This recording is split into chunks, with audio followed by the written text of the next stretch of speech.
The McMahon Foundation provides grants and support to numerous organizations and nonprofits across southwest Oklahoma. That's right. We're joined this morning by the executive director of the McMahon Foundation, Herrick, to talk about Louise McMahon and her legacy as we celebrate Women's History Month. Carol, thanks for joining us this morning. Thanks for being up early and making sure that we're all getting a good start to our day. Yeah, no, definitely. We always enjoy bringing stories like this in particular. Tell us a little bit about Louise McMahon, why she's so important to the Lawton community. What's really interesting about Louise's story is she was one of the first Lawton residents, came with the land run of 1901 and really dug in and decided to make this her home and really invested in this community.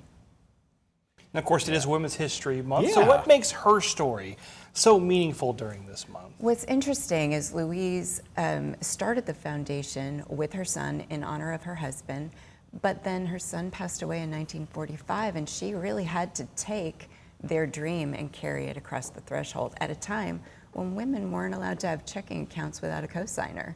So if you really think about that, it's pretty impressive that she was able to get so much accomplished and put so much in motion at a time in our history where that was a challenge. Now, we understand she was involved in some major community projects. Can you kind of talk about that? Absolutely. Well, she definitely made sure that the foundation building was built, and we're still there today. However, she was also the project manager for the McMahon Auditorium, as well as being part of so many civic groups that still meet at the mansion today, which is kind of cool. Yeah. The one thing I didn't know is she actually had some connections to some important national figures.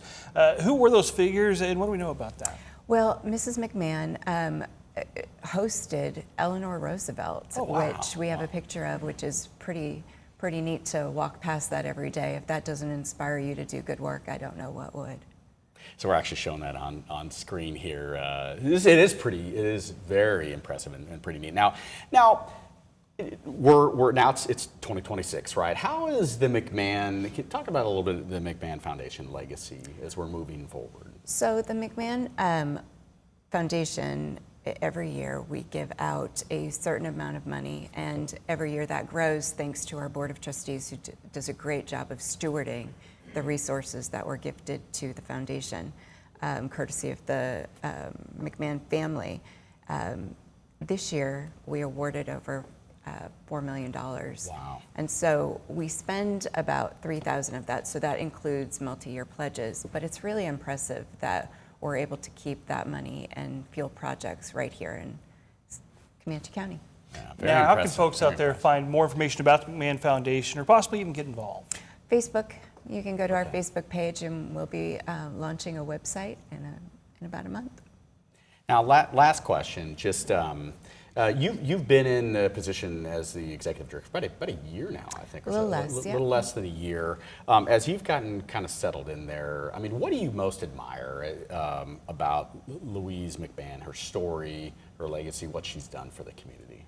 I love that she was able to just intentionally give in a way that has lasting impact. I mean, when you think about the McMahon Foundation has given over $100 million to this community in the last 80 years, I think that that's pretty impressive. And it started with a $50,000 gift. So when you look at that and then you see just the amount of clubs and organizations that have benefited from that, it's very heartwarming. Well, Carol, appreciate your time so much. Thank you. Thanks for having us.